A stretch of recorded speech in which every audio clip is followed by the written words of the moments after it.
Pai, Filho e Espírito Santo. Amém. Senhor, te pedimos permissão ao Senhor, aos benfeitores dessa casa, ao nosso mestre Zen, à nossa Mãe Aparecida, que é a nossa mentora e aquela que consagramos o nome na nossa casa, de orações e acolhimento. Que nos dê um novo recomeço, recomeço de trabalho, que proteja todos nós aqui na mesa, aqueles que vieram nos visitar, e possamos levar um pouco de acalento e amor aos nossos irmãos menos esclarecidos que aqui se colocarem a pedido de socorro, e também as mensagens de luz que algum benfeitor possa nos trazer. Que possamos levar ao sair daqui, ao nosso lar, um amor, um carinho e um aconchego ao nosso lar e para nós e aqueles que estão nos esperando. Que assim seja, Senhor. Amém. Amém. Sessão iniciada com toda a energia, toda a luz. 1 minuto de silêncio.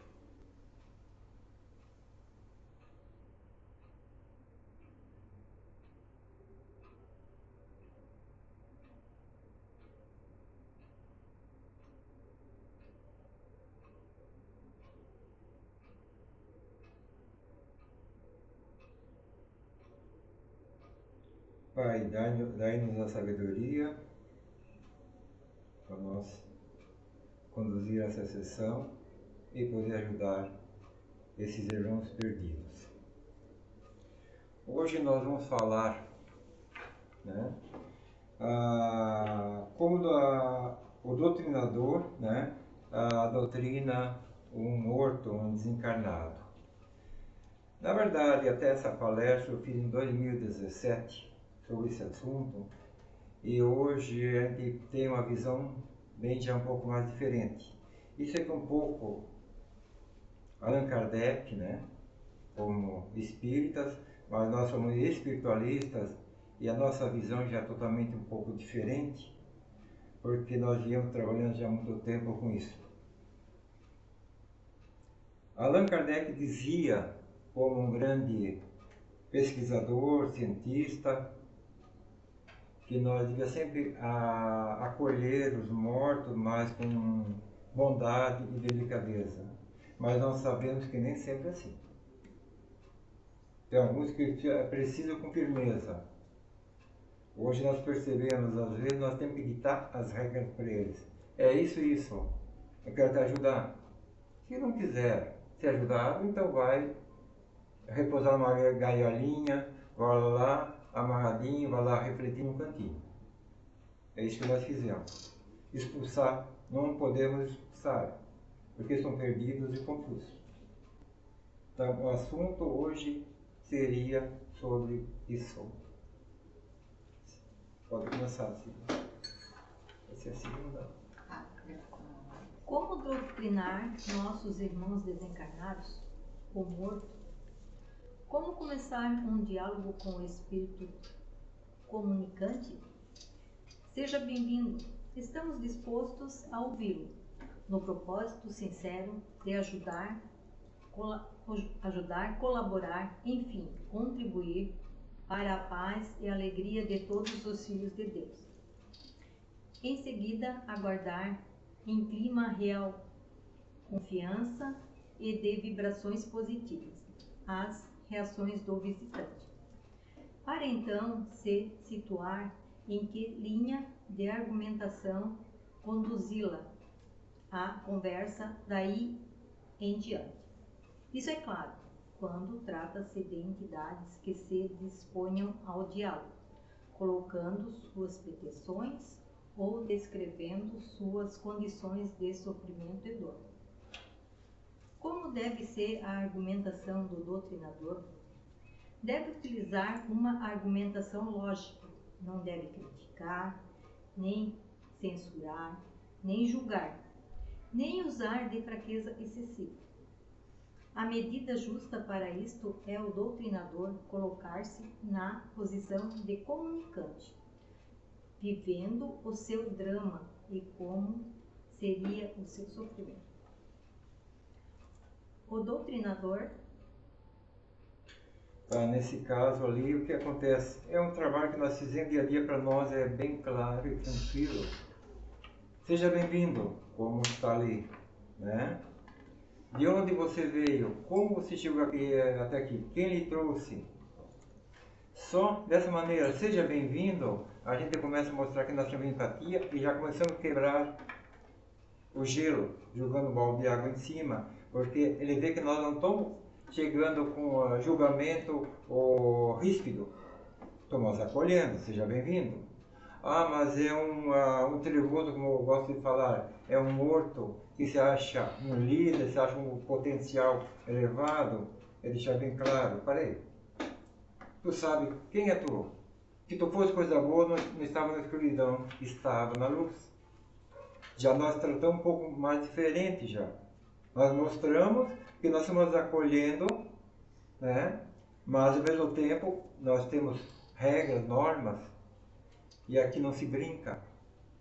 E como diz ali, quem é esse cara, esse comunicante? É aquele espírito que às vezes ele vem para querer aceitar a conversação conosco. Alguns, claro, querem se achar poderosos, né? A gente deixa bem claro o lugar deles, mas não vamos julgar não. Então, com isso, a gente desarma eles. Eles acabam não querendo mais bater de frente. Eles se sentem acolhidos.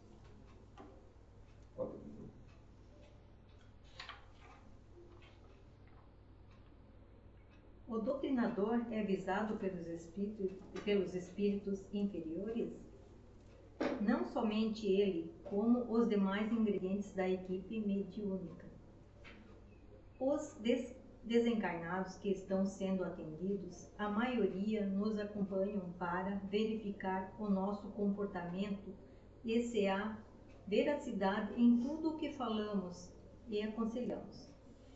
Encontram nele o exemplo, sente-se encorajado à modificação.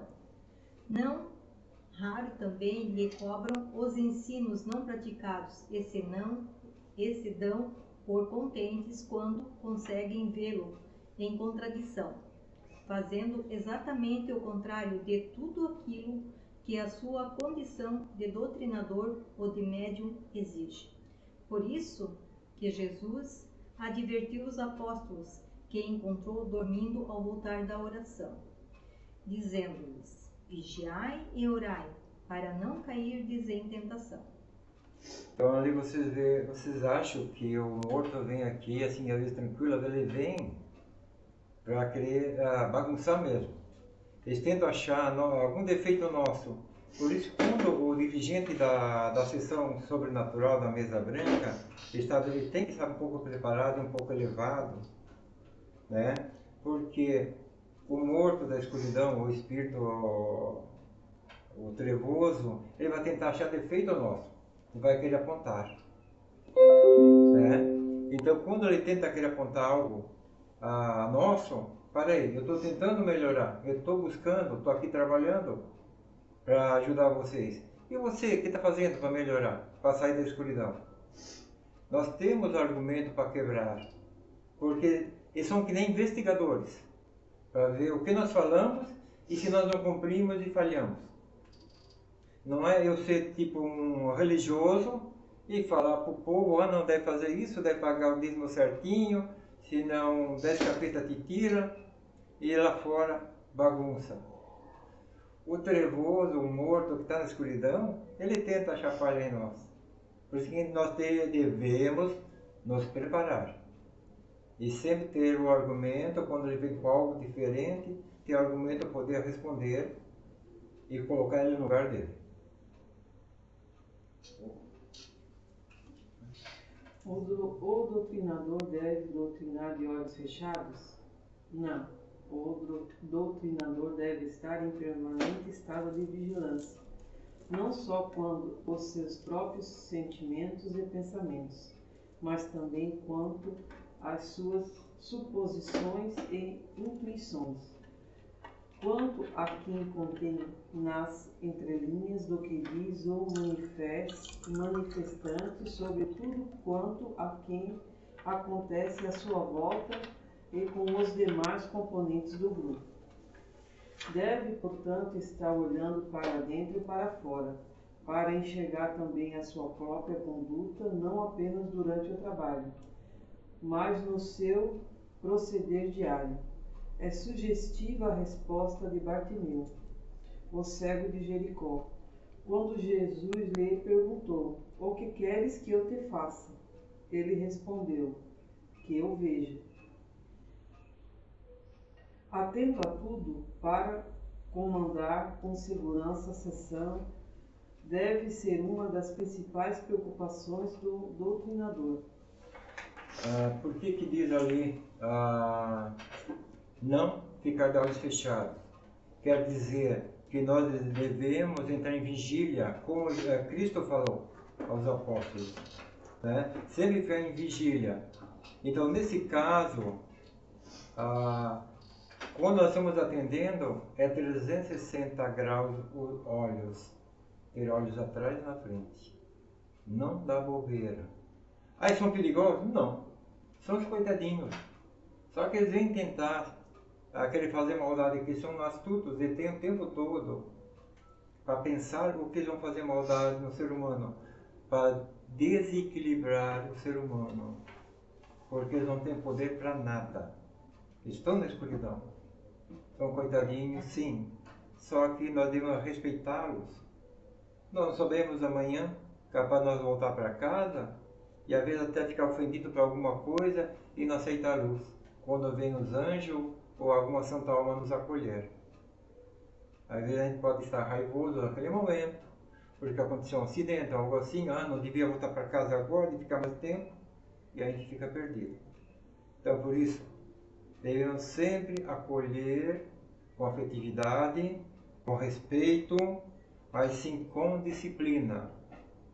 Não chega a dizer: "Ai, o que tu quer, espírito?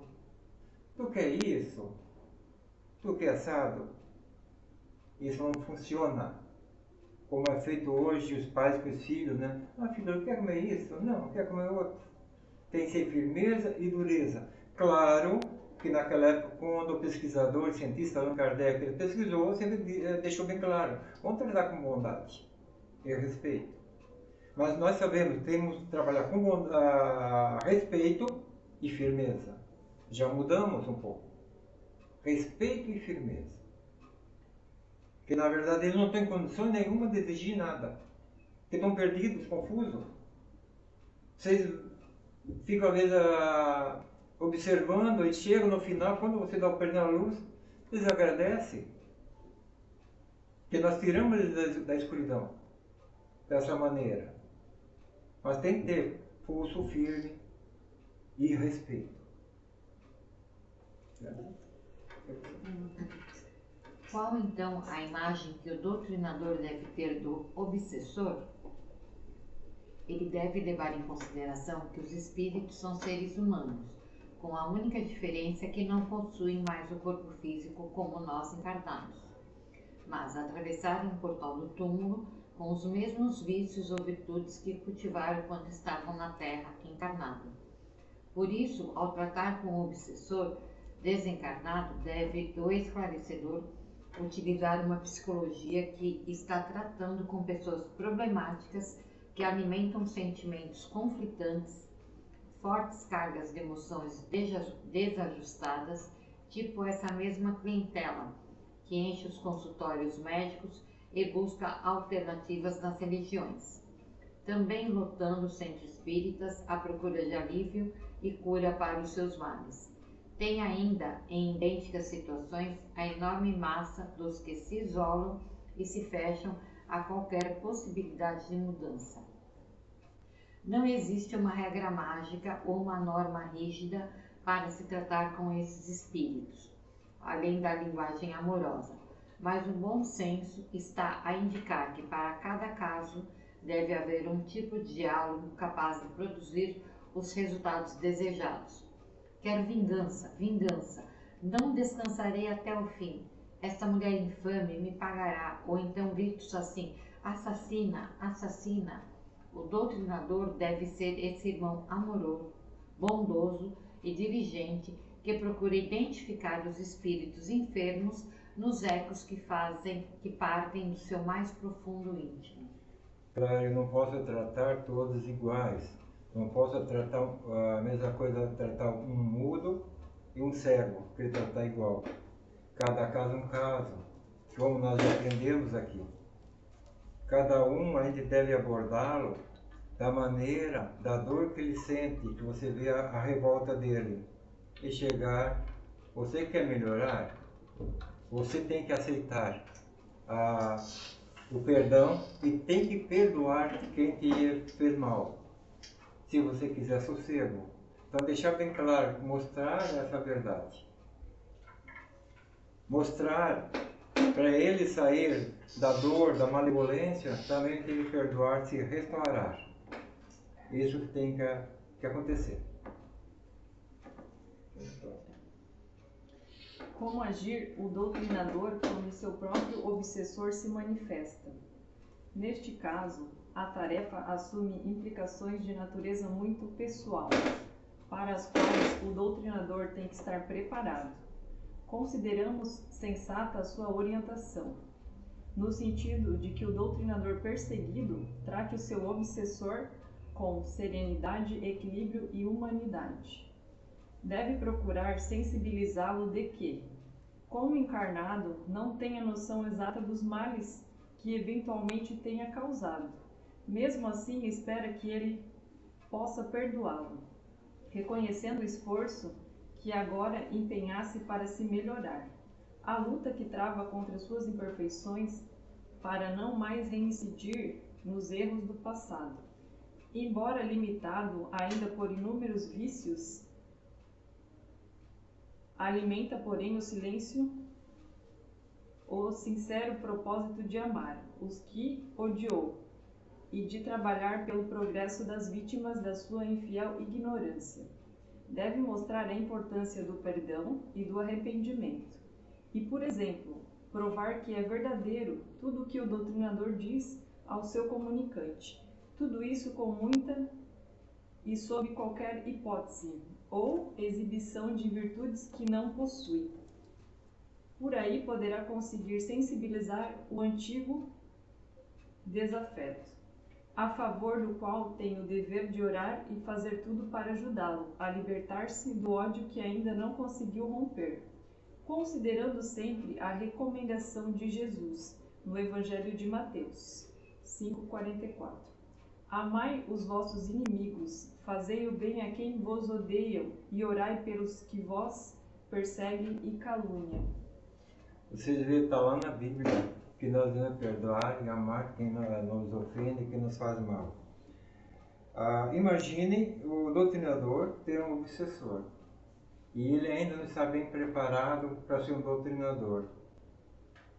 Aí o obsessor fica querendo atrapalhá-lo, querendo desviar a atenção. É complicado. Por isso que sempre nós devemos estar bem preparados, elevados, para esse obsessor. Ele não vai ser nada de significante querendo nos atrapalhar, que nós conseguimos ter todo o domínio. E mostrar para ele, se ele veio tentar atrapalhar, eu posso ajudá-lo. Eu não estou aqui para te jogar num buraco ou te queimar, ou te expulsar. Estou aqui para te acolher, te orientar e te enviar para a luz. Mas se ele for teimoso, é simples. É só dar ordem, Miguel, Arcanjo, Rafael, Chico, a Carmen, o mestre. Leva ele, prende, deixa 60 dias na gaiolinha lá, no umbral para ele refletir de castigo lá no cantinho. O que vai acontecer? Com certeza esse morto vai refletir e vai pedir a luz. Ele vai perceber que tem alguém superior. Quem são? São os humanos que têm corpo. Dessa maneira que nós devemos sempre agir, da maneira com afetividade, respeito, mas firmeza. Nós não podemos, como eu posso dizer, trabalhar da maneira, você quer isso, você quer assado, não funciona.